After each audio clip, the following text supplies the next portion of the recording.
बिस्मिल्लाहिर्रहमानिर्रहीम। अस्सलाम वालेकुम दोस्तों, भाइयों, क्या हाल है? सब ठीक ठाक हैं? अल्लाह पाक से उम्मीद करता हूँ कि सब ठीक ठाक होंगे।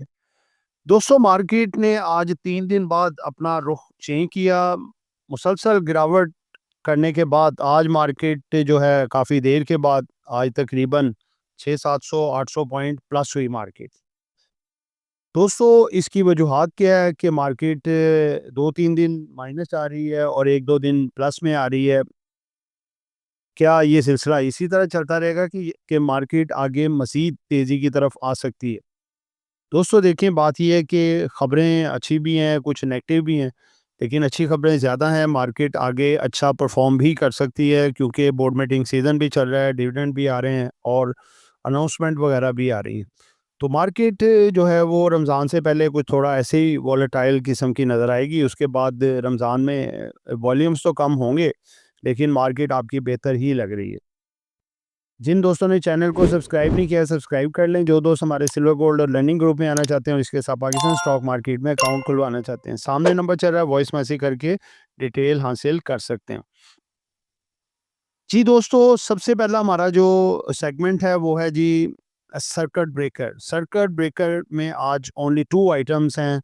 एक एमटेक्स ₹5.31 पे अपर कैप, DWTM ₹9.25 पे अपर कैप। लेकिन एक बात बता दूं, दोनों में अपर कैप के अलावा जो सिमिलर है कि दोनों की दोनों डिफ़ॉल्ट सेगमेंट में है। ऐसी आइटमों से बचें, कभी कभार ये होती हैं और इसमें को फंस जाए तो निकलना फिर बड़ा मुश्किल हो जाता है, सालों साल भी लग जाते हैं।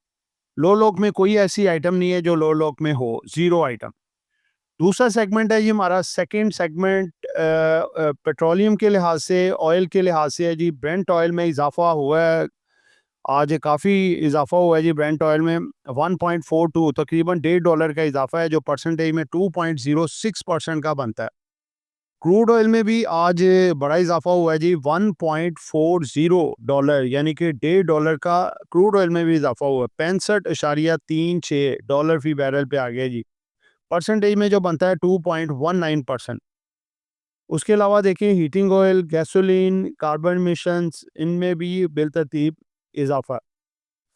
क्रूड ऑयल का अगर फ्यूचर में ग्राफ देखें तो अभी भी उसकी जो शेप है वही बन रही है कि कंसोलिडेशन पैटर्न में जा रहा है। ठीक है, इसकी जो रेजिस्टेंस है 66.5 की, उसको जब तक ये ब्रेक नहीं करता, ये अपसाइड मूवमेंट इसकी मुश्किल है। अगर ये 1-2 दिन और इधर ही रहता है तो फिर ये डाउन साइड पे भी आ सकता है $60 तक। आगे चलते हैं जी, कमोडिटीज में देखते हैं जी गोल्ड सिल्वर का क्या रुझान रहा है जी। गोल्ड आज जंप कर गए जी, $90.65 का इजाफा, परसेंटेज में बनता है 1.80%। इसके अलावा अगर देखें सिल्वर, सिल्वर में तो आज बहुत बड़ा इजाफा हो गया जी। एक ही दिन में $5.243 का इजाफा, यानी कि $85.628 पे ये बंद हुआ है और परसेंटेज में बहुत बड़ी परसेंटेज बनती है 6.52%। इसी तरह अगर आप देखें लेड, कॉपर, एल्युमिनियम सब जो है वो ग्रीन जोन में ही बंद हुए हैं।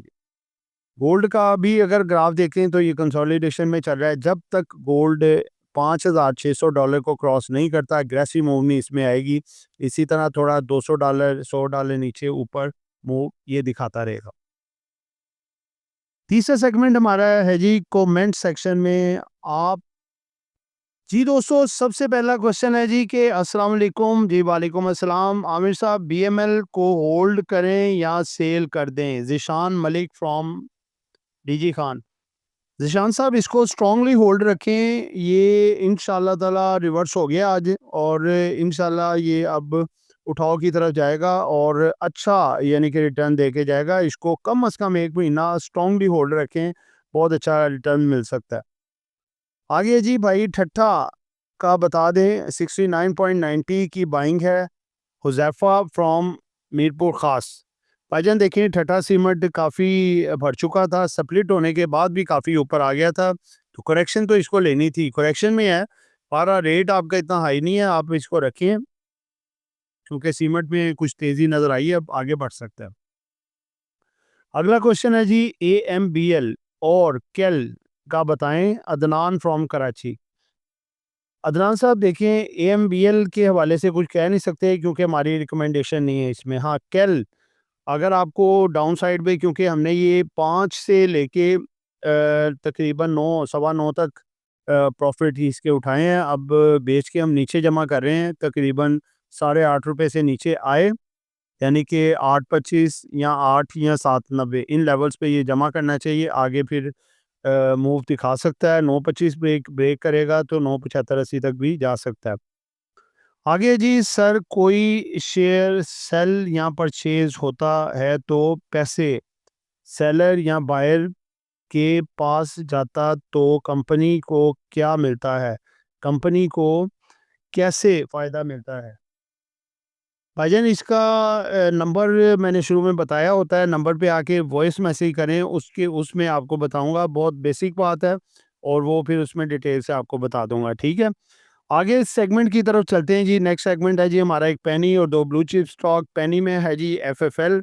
एफएफएल जो है आगे बढ़ने जा रहा है, रमज़ान शुरू हो रहा है, इसकी सेल बड़ी ठीक-ठाक तगड़ी हो रही है, प्रॉफ़िट्स इसके बढ़ेंगे और इसके रेट में भी इज़ाफ़ा हो सकता है। ये जो है आपका 18 से 22 और 22 से 26-27 तक भी जा सकता है, 2 महीने कम से कम इसे होल्ड रखना चाहिए। आज 2 हमारे सुपरस्टार स्टॉक हैं जी, एफएबीएल और एसीएल। एफएबीएल ने आज ₹98 पे कैप लगाया, आगे 105 से 12 तक की मूवमेंट दिखा सकता है। एसीएल ₹108 इसने हाई दिखाया है, 115 से 125 तक की मूव दिखा सकता है। 2 से ढाई माह होल्ड रखें। नेक्स्ट है जी हमारा 5वां segment, last strategies for tomorrow. दोस्तों आज देखें, बड़े टाइम के बाद, अरसे के बाद मार्केट जो है फ्राइडे, मंडे और ट्यूसडे 3 दिन मार्केट नेगेटिव होने के बाद आज मार्केट जो है प्लस क्लोजिंग में हुई और मार्केट में ब्लू चिप स्टॉक भी चले, बैंकों में भी तेज़ी आई और माशाल्लाह से मार्केट आगे आपकी बेहतर भी दिख रही है।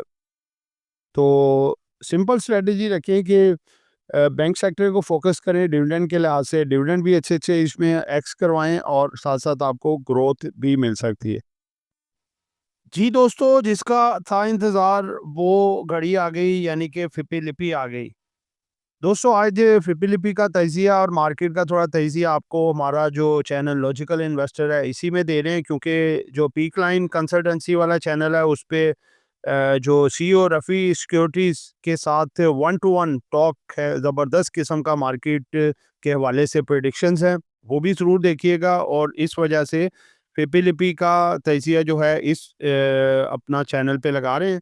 तो इंशाअल्लाह ताला जो है अपना ये तज़िया आपके लिए काफ़ी मुफ़ीद हो सकता है, क्योंकि आज बड़ी स्ट्रॉन्ग किस्म की फिपी-लिपि है। जी दोस्तों, सबसे पहले आप देखें कि आज की फिपी-लिपि 11 फरवरी 2026 वेडनेसडे की फॉरेन कॉर्पोरेट्स सेलिंग पे हैं जी $1.58 मिलियन की। इंडिविजुअल्स जो हैं वो भी थोड़ा-सा सेलिंग पे हैं, $0.05 मिलियन की सेलिंग। ओवरसीज़ पाकिस्तानियों ने माल बाय किया है जी $1.53 मिलियन का। नेट अगर आप देखें तो फॉरेनर सेलिंग पे $0.10 मिलियन की। अब दोस्तों अगर हम देखें अपना लोकल्स की तरह, तो फंड्स आज दोबारा से छा गए जी। फंड्स माल मतवातर देखें जमा कर रहा है। आज भी इसने $5.28 मिलियन का माल खरीदा है और कल भी बाइंग पे था, पिछला वीक भी इसका बाइंग का था। एंड पे बताएंगे कि टोटल कितना माल होल्डिंग रख के बैठा है और किन किन सेक्टर्स में है। बैंक्स ने भी आज माल खरीदा है जी $0.60 मिलियन का। ब्रोकर्स ने माइनर सा बेचा है, $0.13 मिलियन का माल बेचा है। इंडिविजुअल्स बहुत बड़ा सेलर सामने आया, पैनिक करके आई भी $6.62 मिलियन की सेलिंग। इंश्योरेंस कंपनी बाइंग पे आ गई है जी $0.20 मिलियन की बाइंग। उसके बाद कंपनी अगेन बाइंग, $0.97 मिलियन की बाइंग। अदर्स ने थोड़ा सा माल बेचा है $0.18 मिलियन का, ठीक है। और एनबीएफसीज ने ना कुछ खरीदा है ना कुछ बेचा है, 0-0। दोस्तों बायर सबसे बड़ा मार्केट में अगेन सामने आया जी, mutual fund smart player of the market, जो कि पूरी मार्केट को इस वक्त हाईजैक करने जा रहा है, यानी कि देखें डेली बेसिस पे बाइंग कर रहा है। इसका साथ दे रहे हैं जी बैंक्स भी, कंपनीज भी, और इस दफ़ा तो साथ इंश्योरेंस कंपनीज भी मिल गई हैं और इनके साथ साथ ओवरसीज पाकिस्तानी भी मिल गए हैं। अब आपको बताते हैं जी फंड्स ने किस किस सेक्टर में माल खरीदा है जी। फंड्स ने अदर्स में माल खरीदा है काफ़ी, बैंक्स में ज़बरदस्त किस्म की बाइंग की है, 1.27 मिलियन डॉलर की। ENP में भी इसने खरीदा है। उसके बाद अगर आप देखें तो OMCs में भी माल खरीदा है फंड्स ने, और उसके बाद सीमेंट सेक्टर में इसने खरीदारी की है, यानी कि अक्रॉस द बोर्ड देखें तमाम सेक्टर में इसकी खरीदारी है। दोस्तों पिछले वीक में 75 मिलियन डॉलर की बाइंग थी म्यूचुअल फंड की, और इस हफ्ते के अंदर भी देखें 2-3 दिनों के अंदर इसने तकरीबन 25 से 30 मिलियन डॉलर की बाइंग करके 110 और 100 एंड जो है 5,000, यानी कि लगाएं आपके 1,05,000 से 10,000 की तकरीबन मिलियन डॉलर की इसने बाइंग की है। सॉरी, यानी कि म्यूचुअल फंड ने 75 मिलियन डॉलर की जो है पिछले वीक में इसने बाइंग की थी, और तकरीबन ऑलमोस्ट 30-35 मिलियन डॉलर की इस वीक में भी कर चुका है, यानी कि 105 से 10 मिलियन डॉलर की बाइंग इसकी सिर्फ म्यूचुअल फंड की है जी, पिछले वीक और इन दिनों में। तो दोस्तों मार्केट आपकी आगे जैसे इदारे बाइंग कर रहे हैं, अच्छी खासी तगड़ी बाइंग कर रहे हैं, इंडिविजुअल्स पैनिक करके सेलिंग कर रहे हैं, तो मार्केट तो आगे आपकी बेहतर लग रही है। ये आपका जो नेक्स्ट 2 डेज़ हैं, थर्सडे, फ्राइडे, मार्केट आपकी बेहतर है। बैंक सेक्टर में तेज़ी आ सकती है, फर्टिलाइज़र और इसके साथ सीमेंट, स्टील में भी तेज़ी नज़र आ रही है। ऑयल एंड गैस थोड़ा-सा डिप्रेस्ड है, लेकिन वो भी आगे इंशाल्लाह बेहतर हो जाएगा। दोस्तों ये एक एजुकेशन पर्पस वीडियो थी, नॉट बाय सेल कॉल। कुछ भी खरीदना है, बेचना है, अपनी मर्ज़ी करनी है। दुआओं में याद रखिएगा। आपका दोस्त आमिर शहजाद। अल्लाह हाफ़िज़।